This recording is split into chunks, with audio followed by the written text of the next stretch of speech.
Hello friends, how are you all? I'm Valya and today I'm going to start Education Premises Questions 2021 Shift 1 for the quick revision for your examination purpose. So in the previous sessions, we have completed 2022 PYQs, quick revision on 2022 PYQs. So today I'm going to start 2021 और इसमें भी हम इसी तरह से same करेंगे कि मैं क्वेश्चन दूंगी, फिर आपको मैं 30 सेकंड्स दूंगी, आप इसमें अपना आंसर मार्क करें और अपने आंसर्स आप नोट डाउन करें ताकि आपको आइडिया रहे कि आपका रिविजन कैसा हो रहा है, कितने क्वेश्चन आप करेक्ट कर रहे हैं।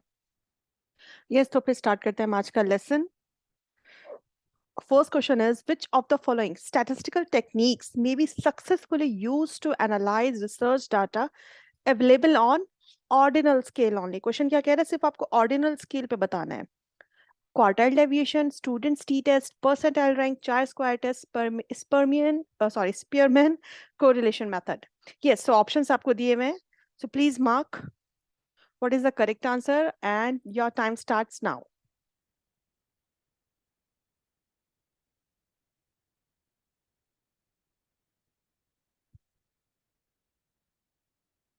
Yes, time's up. So answer क्या है हमारा इसका? आंसर गिवन है आपको A, C and E. A means quartile deviation, percentile rank and Spearman's correlation method. ये जो आपके टेक्निक्स हैं ये आपके ऑर्डिनल स्केल पे वर्क करती है, लेकिन जो आपका स्टूडेंट टी टेस्ट है और चाय स्क्वायर टेस्ट है ये अलग अलग उस पर काम करते हैं। देख लेते हैं एक बार। देखिए, ये जो आपका क्वार्टाइल डेविएशन है, क्वार्टाइल डेविएशन सिर्फ ऑर्डिनल नंबर डाटा स्केल पे वर्क करता है, कंटेन करता है। ठीक है, इसे क्वार्टाइल डेविएशन को आप क्या बोलते हैं, सेमी इंटर क्वार्टाइल रेंज भी बोला जाता है।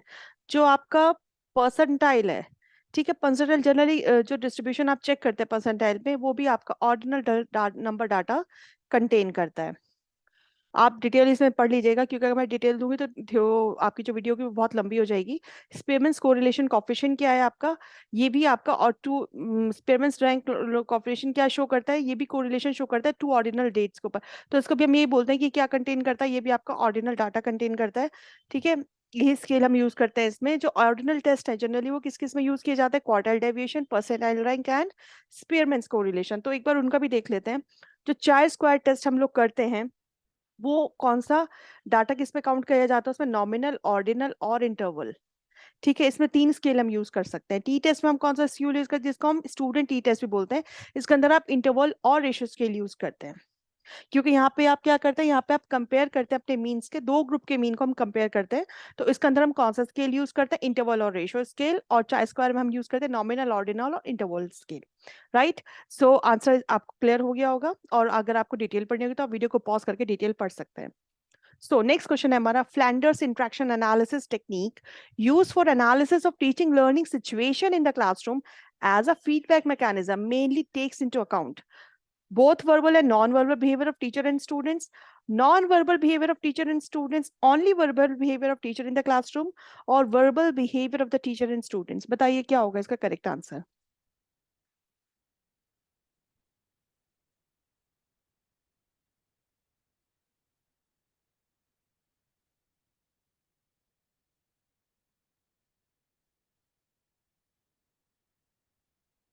यस, सो आंसर क्या होगा इसका हमारा, आंसर होगा हमारा fourth, which is verbal behaviour of teacher students. के अंदर हम पूरा पढ़ते हैं फ्लैंडर्स इंटरेक्शन एनालिसिस के अंदर।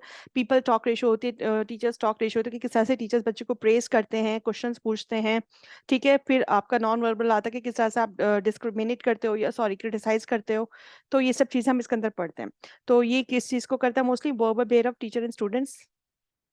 नेक्स्ट क्वेश्चन आपका क्वेश्चन है पोर्टफोलियो से related, which of the following statements are true for portfolio assessment technique used for performance evaluation of students। वो पोर्टफोलियो असेसमेंट टेक्निक पूछी जा रही है जो कि आप कब यूज करते हैं, जब आप स्टूडेंट्स की इवेलुएट करते हैं, उनकी परफॉर्मेंस की। वो बताना है आपको कौन से पॉइंट इसमें सही होंगे। Assess students growth and achievement over a period of time, scoring process is simple, reliable and valid, motivation and involvement of students in learning is enhanced, enable students to evaluate their own performance and products, the process of operation is less demanding and time saving। या please options इसमें given है आपको, so please answer दीजिए इसका। Your time starts now.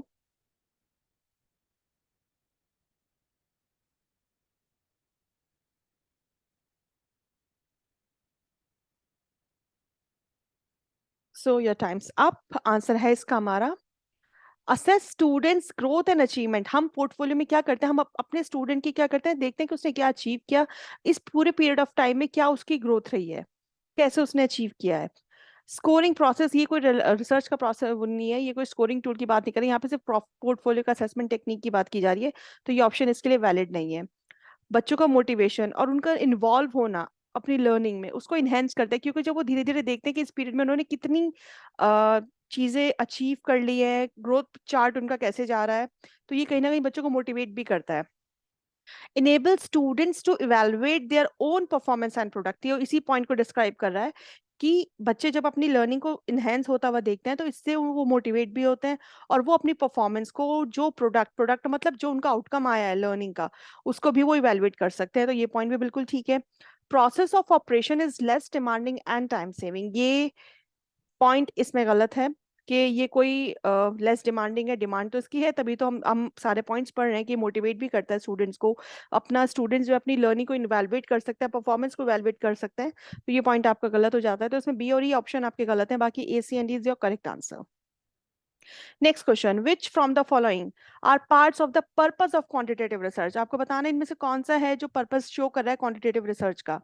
Understanding of cultural traditions, discovery of relationships among variables, interpretation of human relationships, confirmation of hypothesis, generalisation of results to other situations. So options आपके पास है नीचे, बताइए क्या होगा इसका correct answer. Your time starts now.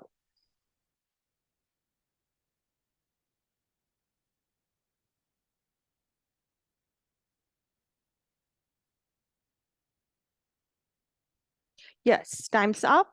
देखिए, quantitative research जहाँ पे आप नंबर्स की बात करते हैं, क्वांटिटी की बात करते हैं, जिसको आप मेजर कर सकते हैं, ठीक है। अंडरस्टैंडिंग ऑफ कल्चरल ट्रेडिशंस को अंडरस्टैंड करने का काम जनरली कहाँ होता है, क्वालिटेटिव रिसर्च में। डिस्कवर करना रिलेशनशिप वेरिएबल्स के बीच में, ये क्वांटिफिकेशन की बात की जा रही है।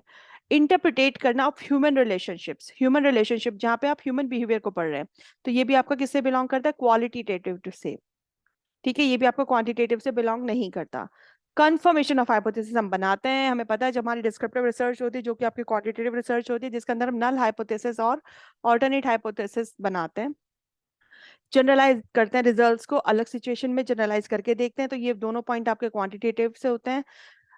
डिस्कवर करना रिलेशनशिप को, ये भी आपका क्वांटिटेटिव से होता है, तो आंसर करेक्ट क्या हो जाएगा आपका, B D N is your correct answer.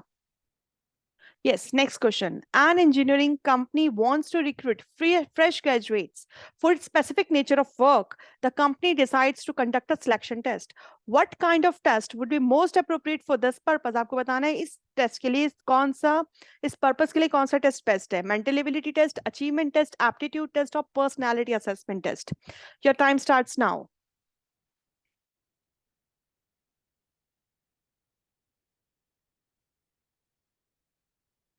Yes, time's up. So answer क्या होगा, क्योंकि क्वेश्चन हमसे क्या पूछा है, जब आपको एक इंजीनियर, एक कंपनी मतलब चाहती है कि फ्रेश ग्रेजुएट्स चाहती है उनको रिक्रूट करना, जॉब देना किसी स्पेसिफिक नेचर ऑफ वर्क के लिए, ठीक है, तो वो क्या कर रही है, एक सिलेक्शन टेस्ट बनाएगी, तो सिलेक्शन टेस्ट में वो क्या करेगी, उन लोगों का एप्टीट्यूड चेक करेगी कि उनके अंदर उस काम को करने का पोटेंशियल है भी या नहीं, राइट। जैसे अब आप लोगों को वो असिस्टेंट प्रोफेसर बनने के लिए नेट का एग्जाम देना है, यहाँ पे आपका क्या हो रहा है, यहाँ पे भी आपका एप्टीट्यूड टेस्ट किया जा रहा है। सो आंसर क्या होगा हमारा, एप्टीट्यूड टेस्ट, क्योंकि जब आप किसी की पोटेंशियल को चेक कर रहे हो, क्योंकि क्वेश्चन में क्या दिया है, but for it specific nature of work, किसी स्पेसिफिक काम के लिए, तो उसमें एक सिलेक्शन टेस्ट दिया जा रहा है, तो वहां क्या किया जा रहा है, उनका एप्टीट्यूड चेक किया जा रहा है। नेक्स्ट क्वेश्चन है हमारा, an independent variable in an experimental study which is manipulated by the investigator at his will is technically known as. एक इंडिपेंडेंट वेरिएबल है एक्सपेरिमेंटल स्टडी के अंदर जिसको मैनिपुलेट कर रहा है इन्वेस्टिगेटर अपनी मर्जी से, तो उसको आप क्या कहोगे, confounding variable, interfering variable, moderator variable और treatment variable. Your time starts now.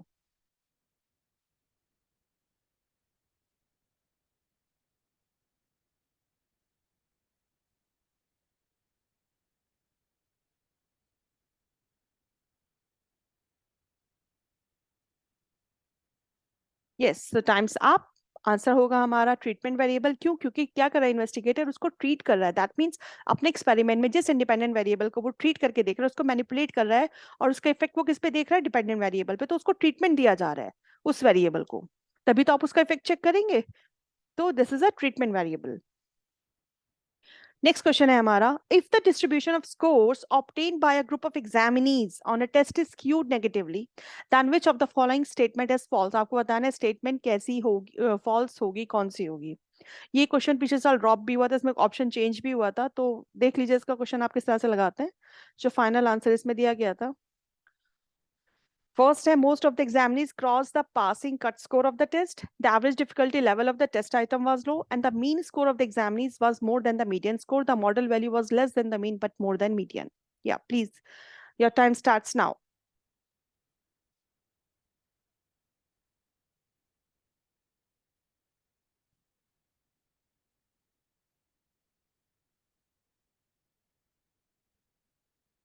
Yes, time's up. So answer क्या होगा हमारा, क्योंकि अच्छा क्वेश्चन क्या कह रहा है, डिस्ट्रीब्यूशन ऑफ स्कोर दिए में ग्रुप ऑफ एग्जामिनीज का एक डिस्ट्रीब्यूशन ऑफ स्कोर्स गिवन है, और टेस्ट कैसा दिया हुआ है, स्क्यूड क्या टेस्ट का जो रिजल्ट आ रहा है निकल के कैसा नेगेटिवली स्क्यूड हो रहा है आपका, positive negative right. Okay, tell जिस तरफ होगी दैट मीन्स इधर पॉजिटिव और इधर नेगेटिव। ओके, नेगेटिवली स्क्यूड हो रहा है आपका, ठीक है, नेगेटिवली स्क्यूड है, सो दैट मीन्स जो आपके जो स्टूडेंट्स हैं, मतलब जैसे आपका जो टेस्ट था वो बहुत इजी था, नेगेटिवली स्क्यूड है। अगर स्टूडेंट टेस्ट इजी है तो सबसे ज्यादा बच्चों के मार्क्स बहुत अच्छे आए हैं, मैक्सिमम स्टूडेंट्स जो हैं वो उस तरफ हैं जिस तरफ बच्चों ने, ज्यादातर बच्चों के मार्क्स अच्छे आए हैं इसमें। बहुत कम बच्चे ऐसे हैं जिनके मार्क्स बिलो द वो है एवरेज है, ज्यादातर बच्चे कैसे हैं जिनके मार्क्स बहुत अच्छे आए हैं, क्योंकि टेस्ट आपका इजी था, स्क्यूड नेगेटिवली था। सो आपको बताना है इसमें नेगेटिव स्टेटमेंट्स, फॉल्स स्टेटमेंट कौन सी होगी। तो most of the examinees cross the passing cut score of the test, बिल्कुल ठीक बात है। Average difficulty level of the test item was low, क्योंकि हमने पता है अगर नेगेटिवली स्क्यूड है तो आपका टेस्ट कैसा होगा, इजी होगा। मीन स्कोर जो होगा एग्जामिनी का वो ज्यादा होगा मीडियन स्कोर से, और जो टोटल वैल्यू होगी वो, ये क्वेश्चन गलत है क्योंकि सॉरी ऑप्शन गलत है कि मॉडल वैल्यू जो होगी was less than the mean. ये मैं थोड़ा सा और एक्सप्लेन कर दूंगी विद थ्योरी, क्योंकि क्वेश्चन के वो चेंज हो गए थे ना, बाद में दूसरा आया फिर दूसरा आया, मैं इसके ऊपर अलग आपका कंसेप्ट के ऊपर पूरी एक वीडियो बना दूंगी, तो आपके लिए आसान होगा इस क्वेश्चन को समझना। लेकिन जो एग्जामिनेशन उसके हिसाब से जिसका आंसर आया था वो यही आया था। नेक्स्ट हमारा, a researcher conducted a study to have initial idea of scope and magnitude of the problem under study and to test the feasibility of more extensive research. So such a study is called confirmatory study, descriptive study, explanatory study, or exploratory study. Your time starts now.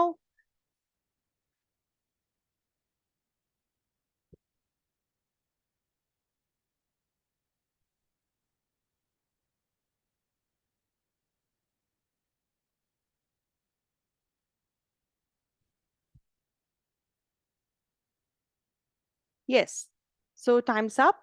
Question क्या कह रहा है, researcher एक study कर रहा है, लेकिन study करने के लिए क्या कह रहे हैं, to have initial idea of scope and magnitude of the problem under study to test the feasibility of more extensive research. वो पूरी एक्सटेंसिव रिसर्च करने से पहले वो क्या करना चाह रहा है, एक वो देखना चाहे, एक छोटे सी इनिशियल आइडिया लेने के लिए एक छोटी सी रिसर्च करके देखना चाह रहा है। तो इस चीज को आप क्या बोलेंगे, इस स्टडी को आप क्या बोलेंगे, जैसे कंफर्मेटरी स्टडी बोलेंगे, डिस्क्रिप्टिव, एक्सप्लेनेटरी, एक्सप्लोरेटरी। एक्सप्लोरेटरी क्या होता है, जब आपको, जैसे अगर इसमें हम एग्जांपल देते हैं कि जैसे अगर आपको मार्केट में जाना है, आप मिठाई खरीदने जा रहे हैं, राइट, होली का मौका है, ठीक है, तो अच्छा एग्जांपल देना चाहिए। आप मिठाई खरीदने जा रहे हैं और मिठाई खरीदते वक्त आप जब शॉप पे जाएंगे तो आप थोड़ा सा टेस्ट करके देखते हैं ना, कौन सी मिठाई ज्यादा अच्छी है, ये कई बार सिर्फ फ्रेशनेस चेक करने के लिए भी आप टेस्ट करते हैं, फिर आप उस मिठाई को खरीद लेते हैं। सो दैट मीन्स आपने एक इनिशियल आइडिया ले लिया, एक्सप्लोर किया आपने कि क्या चीज बेस्ट है। सो यही चीज क्वेश्चन में भी है। सो आंसर क्या होगा आपका, एक्सप्लोरेटरी स्टडी।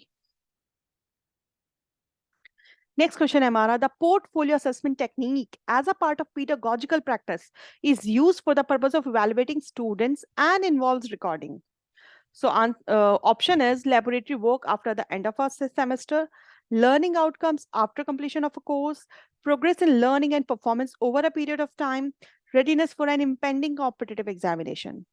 बताइए क्या होगा इसका answer, your time starts now.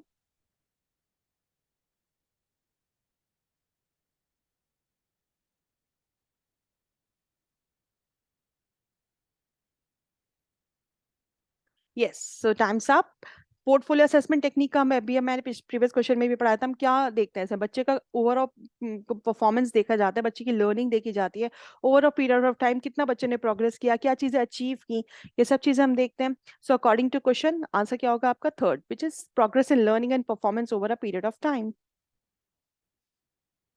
Yes, next question. Which of the following best indicates the intent of a qualitative research? Intents पूछे आपसे किस चीज के qualitative research के? Understanding, explanation, description, exploration, interpretation.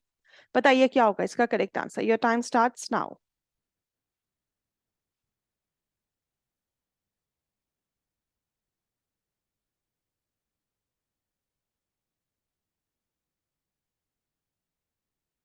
Yes, time's up. So answer क्या होगा इसका हमारा? देखिए क्वालिटेटिव रिसर्च कर रहे हैं, दैट मीन्स आप ऑब्जर्व कर रहे हैं चीजों को अंडरस्टैंड करते हैं हम लोग, ठीक है। तो आंसर क्या होगा इसका हमारा? एक्सप्लोर तो हम करेंगे, इंटरप्रिटेट भी हम करेंगे, चीजों को अंडरस्टैंड करेंगे। लेकिन जो आपका एक्सप्लेनेशन डिस्क्रिप्शन वाला पार्ट है ये आपका क्वांटिटेटिव के साथ जाता है, तो इसलिए आपका बी एंड सी ऑप्शन नहीं होगा, तो आपका अल्टीमेटली आंसर आ जाएगा निकल के A, D and E.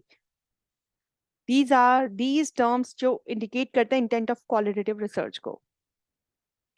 Next question है हमारा, क्वेश्चन है आपका एजुकेशनल स्टडीज से। यहाँ पे क्या पूछा जा रहा है कि कौन सी स्टेटमेंट्स है जो डिफाइन करते हैं फिलॉसफी को, थ्योरी को, प्रैक्टिस ऑफ टीचिंग को चिल्ड्रंस की अकॉर्डिंग टू क्रिटिकल पीडागोजी के according.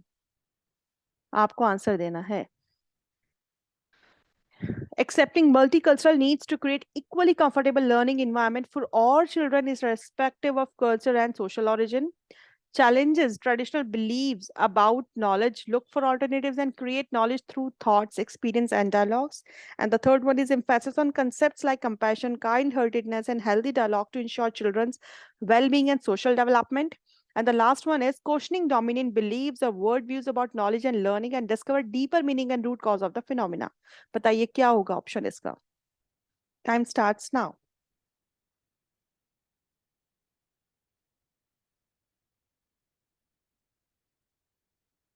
Yes. So time's up. Critical pedagogy क्या होती है? क्रिटिकल अप्रोच क्या होता है टीचिंग और लर्निंग में? जो कि हेल्प करते हैं बच्चों को कि वो क्वेश्चन करे, जो भी चैलेंज उसके सामने है उसको वो फेस करे। बिलीफ प्रैक्टिसेस जो डिटरमाइन करते हैं किस चीज को, डोमिनेशन को। या फिर हम अदर वर्ड्स में ये बात कह सकते हैं, it is a theory and practice of helping learners achieve critical consciousness. बच्चे को क्रिटिकली चीजें अच्छे से समझ में आए, वो समझे, उसके जो बिलीफ है, जो उसकी प्रैक्टिस है, वो हेल्प करे कि वो किस तरह से क्वेश्चनिंग कर सकता है। तो इसके अकॉर्डिंग आपका आंसर क्या हो जाएगा? क्वेश्चनिंग डोमिनेंट बिलीव्स और world views about knowledge and learning and discover deeper meaning and root cause of the phenomena. बच्चा इस चीज को जानने की कोशिश करे कि अगर ये आंसर है तो इसके पीछे क्या रूट कॉज है, ठीक है। चीजें जब वो डिस्कवर करने लग जाए, जब वो डिस्कवर करने की कोशिश करेगा तो उसके माइंड में क्वेश्चंस भी आएंगे। तो ये इस चीज को डिफाइन कर रहा है। नेक्स्ट क्वेश्चन बहुत अच्छा क्वेश्चन है। The case study method is mostly involve in which of the following qualitative research design. आपको बताना है कि जो केस स्टडी मेथड है वो सब ज्यादा किस रिसर्च डिजाइन में, किस क्वालिटेटिव रिसर्च डिजाइन में इन्वॉल्व होता है। Ethnographical design, grounded theory design, narrative design, या फिर फिनोमिनोलॉजिकल डिजाइन। बताइए, your time starts now.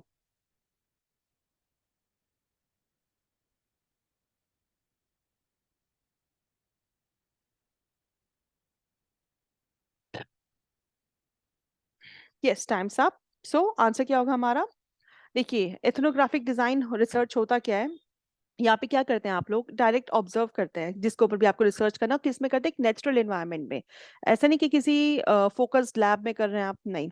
Objective क्या होता है इस रिसर्च का, कि आप सामने वाले की बिलीफ को, उसके इनसाइट्स को समझने की कोशिश करना, उससे इंटरेक्ट करते एक नेचुरल एनवायरनमेंट में। और जो हमारा एम है एथनोग्राफिक रिसर्च का, वो क्या होता है, क्योंकि क्वालिटेटिव रिसर्च है, कहीं ना कहीं हम ये कह सकते हैं कि सोशल इंटरेक्शन, आप सोशल इंटरेक्शन के थ्रू ही तो सामने वाले की इनसाइट को यूज करते हैं, देखते हैं, इंटरेक्ट करते हैं। और ये रिसर्च इससे क्या प्रोवाइड देती है, करती है आपको इन डेप्थ स्टडी। और जो इन डेप्थ स्टडी होता है ये कहीं ना कहीं केस स्टडी का बहुत इंपॉर्टेंट की पॉइंट है। आप इन डेप्थ जब स्टडी करोगे तो आपको सामने वाले की बात समझ में आएगी, उसके व्यूज, उसके एक्शंस, वो क्या सोचता है, क्या चाहता है। तो अब जब आप सामने वाले को कंटिन्यूस ऑब्जर्व करोगे डायरेक्टली एक नेचुरल एनवायरनमेंट में, बिना कोई प्लान्ड या फोकस्ड एनवायरनमेंट ना करते हुए, एक नेचुरल एनवायरनमेंट जब आप सामने वाले को बहुत अच्छे से ऑब्जर्व करेंगे तो आप उसकी एक इन डेप्थ स्टडी कर पाएंगे। तो ये चीजें हम किस में करते हैं, एथनोग्राफिक रिसर्च में करते हैं। इसलिए इसका आंसर हो जाएगा हमारा एथनोग्राफिकल डिजाइन। नेक्स्ट क्वेश्चन है हमारा, यहाँ पे आपको टू स्टेटमेंट्स गिवन है, assertion A and reason R. Assertion A क्या कहता है आपसे, the value of reliability coefficient of a test vary from 0 to +1 but cannot be negative. The correlation of a set of scores with itself or a set of parallel scores cannot be negative. So आपको बताना है आपका ए false है, ए true है, या दोनों एक दूसरे की करेक्ट एक्सप्लेनेशन है, या जो फॉल्स है आपको वो बताना है। So your time starts now.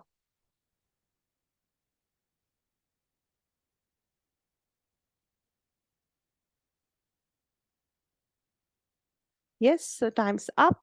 देखिए, रिलायबिलिटी क्या होती है? जब आप किसी भी टेस्ट की रिलायबिलिटी चेक करते हैं, कंसिस्टेंसी। ठीक है, आपने बार बार उसी टेस्ट को रिपीट किया और आपका सेम रिजल्ट आया। जब हम बार बार रिपीट करते हैं तो वो पॉजिटिव तो हो नहीं, ओ सॉरी, वो नेगेटिव तो हो नहीं सकता, क्योंकि बार बार रिपीट करने से उसकी नेगेटिविटी तो खत्म हो जाती है। और 0 to +1 जो होता है रिलायबिलिटी कोफिशिएंट के टेस्ट की, वेरी करती है। ये बात बिल्कुल ठीक है। तो ये बात दोनों तरह से ठीक होगी। जब आप स्कोर्स को इंटररिलेट करके देखते हैं तो वो नेगेटिव नहीं होते। तो ए और आर दोनों ट्रू हैं, और आर जो है वो ए की करेक्ट एक्सप्लेनेशन है। नेक्स्ट क्वेश्चन है हमारा, the system of objective analysis, किस चीज का? रिटन और स्पोकन वर्बल कम्युनिकेशन, उसको आप क्या बोलेंगे? कंटेंट एनालिसिस बोलेंगे, फैक्टर एनालिसिस बोलेंगे, इंट्रैक्शन एनालिसिस बोलेंगे, या फिर प्रोफाइल एनालिसिस बोलेंगे? दीजिए इसका answer. Your time starts now.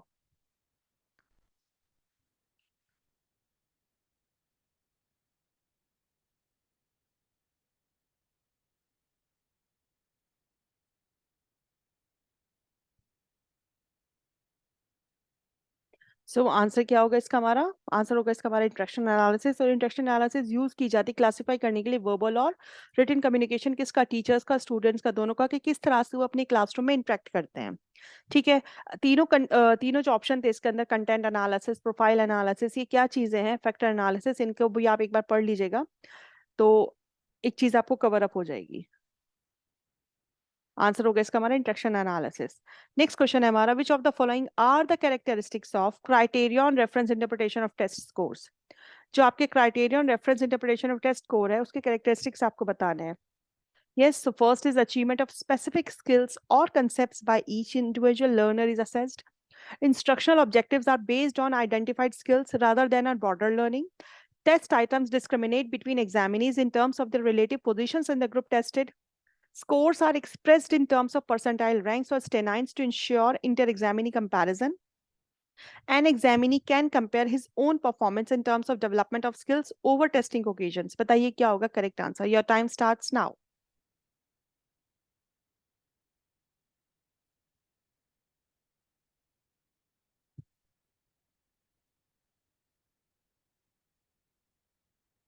Yes, so time's up.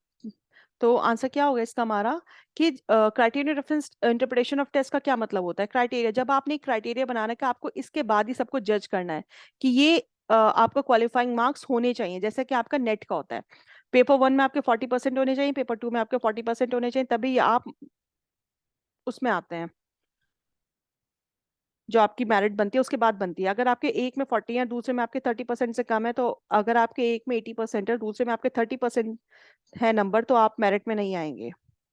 तो एक criteria banana, achievement of specific skills or concepts by each individual learner is assessed.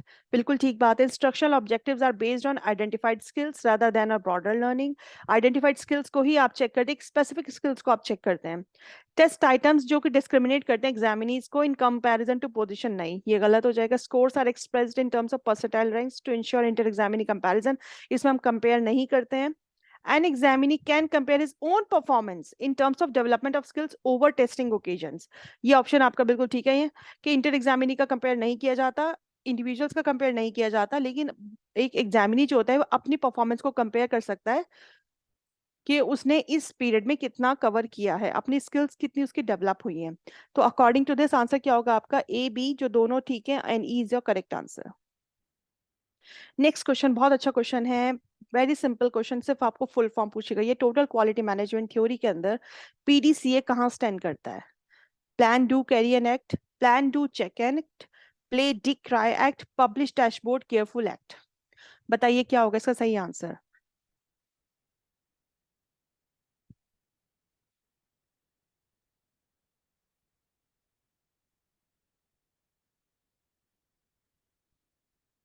Yes, तो आंसर क्या होगा इसका? हमारा आंसर होगा पीडीसीए साइकिल में plan, do, check and act. यहाँ मैंने इसके बारे में कंप्लीट दिया हुआ है, तो आप पढ़ना चाहेंगे तो प्लीज पढ़ लीजिएगा ताकि आपको कंसेप्ट क्लियर हो जाएगा। सो आंसर है इसका हमारा second, plan, do, check and act. Next question, इसमें आपसे प्रिंसिपल्स पूछे हैं किसके? साइंटिफिक मैनेजमेंट थ्योरी के। First is leisure time, work environment, harmony among employees and relation with employer. Routine work, hierarchical structure, motivation, punishment. Science, not rule of thumb, harmony, cooperation and personal efficiency level. Working hour, profit from work, work specification and leisure time benefit. बताइए क्या होगा correct answer? Your time starts now.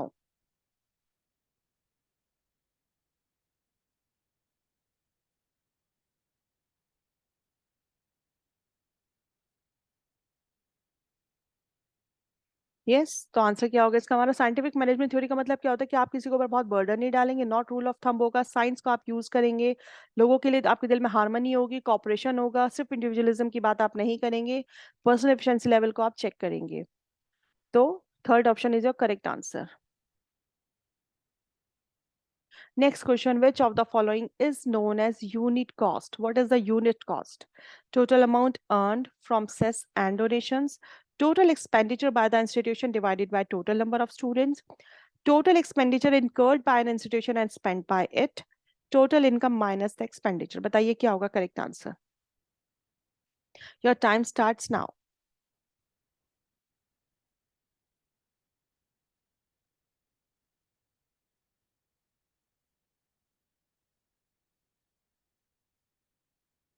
Yes, the time's up.